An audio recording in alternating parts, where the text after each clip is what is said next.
abantu benshi dufite b'abakirisito ni abantu bicuza, akicuza ko yakoze ibintu ibi akabirondora. Hari n'abavuga rwose n'amarira akagwa, ukagira ngo bari mu mpemu ariko barimo bicuza. Ibyo ngibyo giye mbyita kudutakariza umwanya. Imana idusaba kwihana gasigure neza kwihana nukureka ingeso mbi cyangwa ibyaha cyangwa amakosa wari urimo ukayavamo, ukiyemeza kuyareka burundu bwa burundu, bitari bya bindi byo kwihana gusa biraho. Reka nanga akarorero gato kaka nahuye nayo y'umudamu umwe wari waratwaye umugabo w'abandi noneho araza ati rwose mu nsengere Imana ingirire neza imbabarire kandi mpe n'umugisha. Turamusengera rwose, tuzamura ibiganza tumusabira umugisha. Biteye gatatu twumva n'ubundi wa mugabo yari yaratwaye nanone yongeye kumutwara. Ntabwo yari yihannye kweri, ntabwo yari yihannye, ngira ngo yari yaje kwicuza. So rero kwihana nukuba mu kintu ukakivamo, ugakora ibindi bitandukanye n'icyo wakoraga. Niba cyari kibi ugakora ibyiza, uko niko kwihana. Wari umujuru ukabireka, wari imbore ukabivamo, hakagaragara itandukaniro. Urabona muri iki gihe abantu bigishijwe nabi. Ubundi agakiza ntabwo ari ibingibi byo kubyina mu rusengero tuzajya mu ijuru kureba bariyo. Hari indirimbo yo mu Rwanda turirimba tuti ijuru ryahumuye cyane, ryahumuye ku buryo iyo barimo bayiririmba n'ivumbi riratumuka, ukamenga rwose ijuru twarigezemo. Ntabwo ari ibyo ngibyo bavandimwe. Agakiza ni uguhinduka, agakiza ni ukwihana. Agakiza katarimo kwihana siko, ni pirate. So rero uko niko kwihana nshaka kuvuga. Ni ikintu cya kabiri. Icya gatatu Imana idusaba muri iki gihugu ni uguhariranirana, cyangwa se kubabarirana. Iyo umuntu yanyuze mu bintu byinshi, cyane nk'umuntu wese ufise imyaka 30, ntanga akarorero, abanyuze mu mibereho myinshi itandukanye, aba yarabonye ibyiza, aba yarabonye ibibi, haba hari abamubabaje, haba hari abamukomerekeje. Rero Imana idusaba kugira ngo tubabarire abantu bose badukoreye nabi. Cyane muri iki gihugu cy'u Burundi murabizi ingorane zabayeho, zamoko, amacakubiri, izimigambwe n'ibindi. Imana idusaba guhariranirana, kubabarirana, tutabitewe nuko wenda ari Imana ibidusaba, ahubwo tunabitewe kugira ngo Imana iduha umugisha kandi natwe duhabwe umugisha. Icyo ni icya gatatu Imana idusaba. Icya kane Imana ikeneye kutubonaho cyangwa se ishaka ko dukora ni ugukorera hamwe, unity and reconciliation, kandi hakabaho n'icyo ngicyo cyo gukorera hamwe, working together. Iyo umuntu umaze kumuharira, mumaze kubabarirana, mumaze kwiyunga, mushobora gukorana, mushobora gufatanya. Icyo nshaka kuvuga gukorera hamwe, ntabwo bivuga yuko twese tuzaba turi mu kigo kimwe cyangwa se tuzaba turi mu ishengero imwe, ariko gukorera hamwe nshaka kuvuga nuko abantu bashyigikirana, bafatikanye. Ugasanga abantu barakora ibintu koko bigamije guteza imbere, bigamije gushyigikirana, niko gukorera hamwe. Ejo bundi nahoze ndeba televiziyo yanjye, nk'Minisitiri w'Intebe hano mu gihugu cya Kenya duturanye aravuga ati abantu babiri barya ruswa, barya igiturire, jewe ndabahagaritse.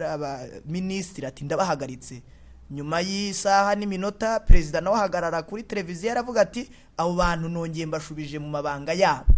So abanyagihugu bagira confusion, baravuga se umwe aravuze ngo nibahagarare, undi aravuze ngo nibakomeze. So ibintu rero byo gukorera hamwe ntabwo bimeze gutyo. Umwe aho yagereje niho undahera. Niba gewe nje nkaza nkigisha ijambo ry'Imana, nkigisha abantu kwihana, nkigisha abantu gukiranuka, nkigisha abantu guhinduka, undi yarakwiriye kubaza agaheraho agakomerezaho. Ariko ibyo tubona muri iki gihugu, aho umwe agereje yubaka, undi abashaka kugira ngo abisenye. None undi akazaza kongera akagerageza kubakaho gato, undi nawe akaza akabaza afite intego atari ugukomereza hahandi ahubwo agamije kubisenya. Ni nazo ngorane ubona mu bihugu byacu bya Afurika bidatera imbere, nuko kenshi umwe arubaka undi akaza agasenya, umwe arubaka undi akaza agasenya. aho kubandaniriza hahandi ni ikibazo kinini ntekereza Imana ikwiriye kudufashamo. icya gatanu ngira ngo ari nacyo cya nyuma Imana idusaba muri iki gihugu cyacu cy'u Burundi ni ugukora cyane. Tubyita mu cyongereza hard working. Dukwiriye kuba abantu bafite speed mu byo dukora byose, bitari mu rwego rw'ishengero gusa, bitari no mu rwego rw'imibereho yacu gusa ya buri munsi, ahubwo buri kintu cyose tukagikora cyane, tugashyiramo imbaraga. Ngira ngo twari dukwiriye gufatira akaruriro ku bihugu bimwe wenda byo hafi yacu, tukabikuraho urugero rwiza wenda nka Kenya cyangwa Uganda. Umuntu iyo acuruza arabikora bye. Imana ikunda umuntu ukora ikintu neza. Imana irashaka ko dukora cyane tukagira speed. Ibyo nitubikora ni bimwe mu bintu Imana izaheraho isuka ikanguro nk'uko yavuze. Ni ibintu bitanu bikomeye. Murakoze. Murakoze. Sinzi ko Imana neza ari cyo yo ngirango sinzi ko ari cyo yo kongera ko muri bo icyo no kongera ko nk'intambamyi. Murabona abantu b'abakristo ngaha mu gihugu cyacu, abagize amashakashatsi bavuga yuko abakristo ari 90 umenga ni 9 kwijana 80 mperuka ari 90 sinzi ko byagabanutse gato les statistiques yego ariko tugakoresha Bibiliya imwe, ariko ikintu kibabaje iyo tuyisomye tukayitahura ukutari donko gutandukanye. Rero ni intambamye ikomeye, ni naco tuzoshimikira ko cyane muri ibi bikorwa byacu kugira ngo tugerageze twumvikane turabire hamwe ingene ijambo ry'Imana tworisoma tukaritahura kumwe muri rino kanguro, kuko byarigeze gushika igihe Yesu Kristo atuma bigishwa Matayo na Luka hamwe na Mariko, aratuma bigishwa arababwira ati umwe avuga ati hamagara bigishwa biwe 12, uwundi yumva bari kumwe bose ariko arabatuma, uwundi Luka aravuga ati ahamagara bamwe 12 abaha ububasha. Matayo nawe avuga ati hamagara bamwe 12 abaha ububasha ku badayimoni, nubwo gusenda abadayimoni, nubwo gukiza indwara zose n'ubumuga bwose.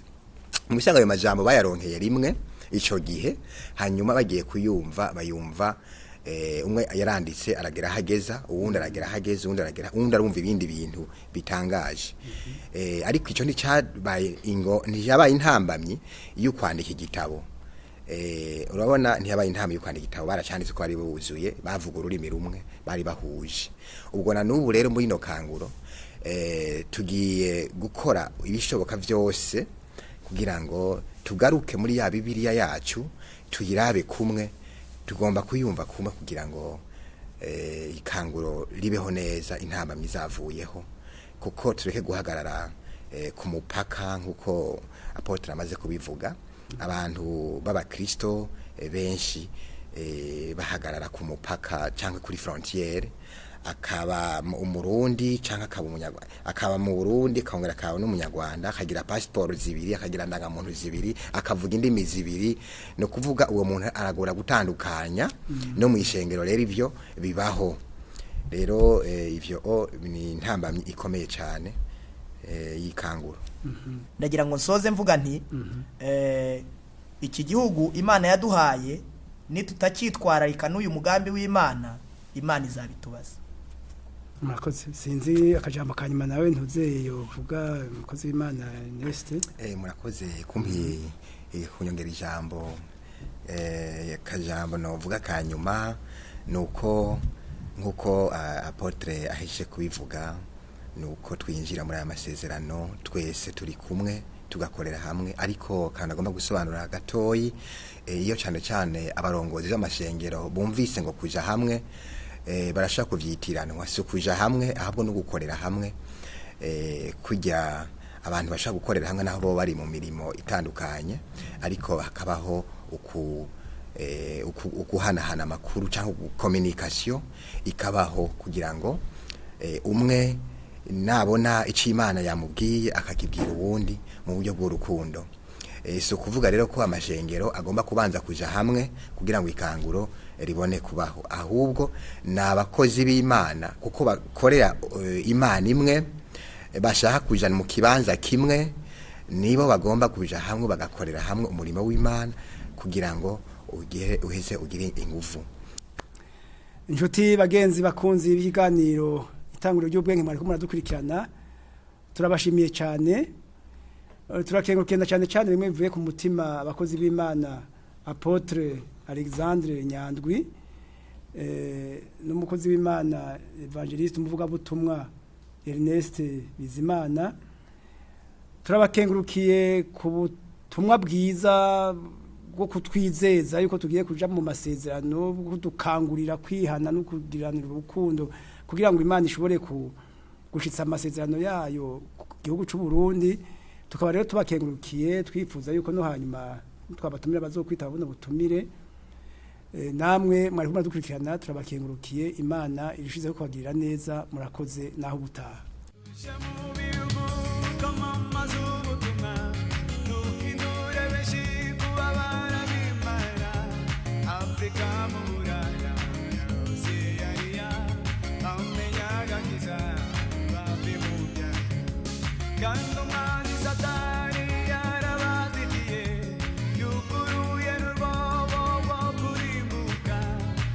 Shaka